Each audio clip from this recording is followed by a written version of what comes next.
Dans un microscope géant, j'ai vu une toute petite cellule, pas plus grosse qu'une tête d'épingle. C'était Mimi, le petit ovule. Autour de lui, joyeux dansait, dans une ronde frénétique, une bande d'étarfélés, un bataillon de spermatozoïdes.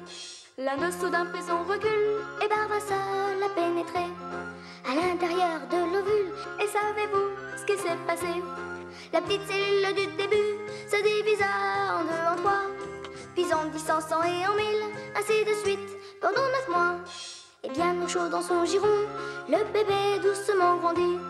Pour une nouvelle génération, c'est ça le grand bonheur de la vie. C'est pas facile à comprendre que c'était moi dans le microscope.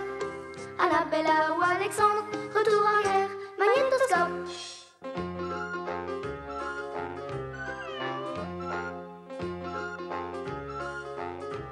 Mais c'est quoi les grands frissons, grand-mère?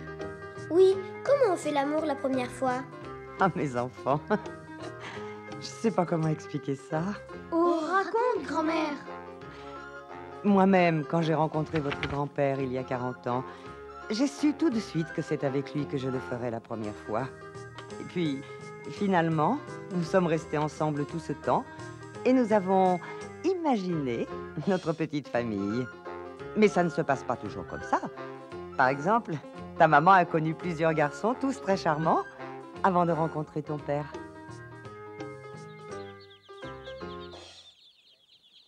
Faire l'amour, c'est chouette. Et ça rend heureux des tas de gens sur la Terre. Mais il n'y a pas de méthode pour le faire. Ça ne s'apprend pas dans les livres ni dans les écoles. Tout simplement, chacun doit le réinventer. On le fait parfois pour s'amuser, pour se faire du bien ou par amour. Et aussi lorsque deux personnes qui s'aiment veulent avoir un bébé. Faire l'amour, c'est partager le plaisir sexuel.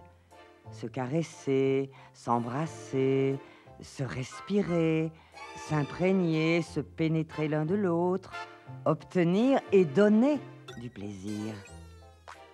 Le pénis doit être en érection pour pouvoir entrer dans le vagin.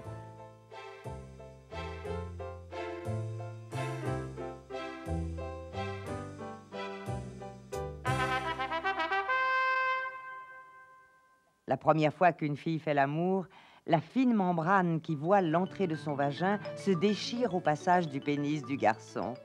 Mais la douceur et la tendresse font généralement que tout se passe bien. Mais il n'est pas facile de faire pour la première fois ce que l'on ne connaît pas. L'amour aussi. C'est une chose qui se découvre, qui s'explore, souvent pendant des années. Quand on fait l'amour, il y a des sensations de plaisir plus fortes que d'autres.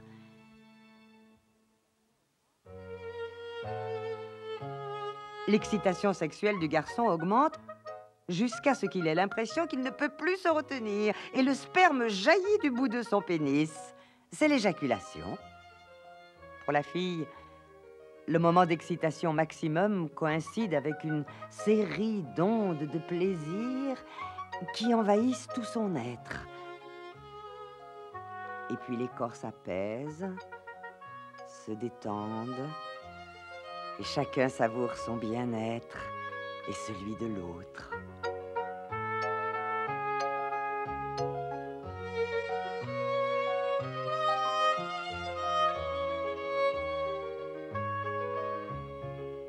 C'est drôle, mais j'ai de la peine à imaginer ce que tu racontes, grand-mère. Mais oui, ma petite fille, parce que faire l'amour, ça ne s'explique pas. Ça se ressent et ça se vit. Et après, grand-mère? Après, mes enfants? Ah, c'est une autre histoire. Dis papa, dis maman, d'où je viens, où je vais, dis-moi où et comment, et qui c'est qui m'a fait? Est-ce la rose ou le chou, ou bien est-ce la cigogne qui m'a donné le jour, qui m'a fait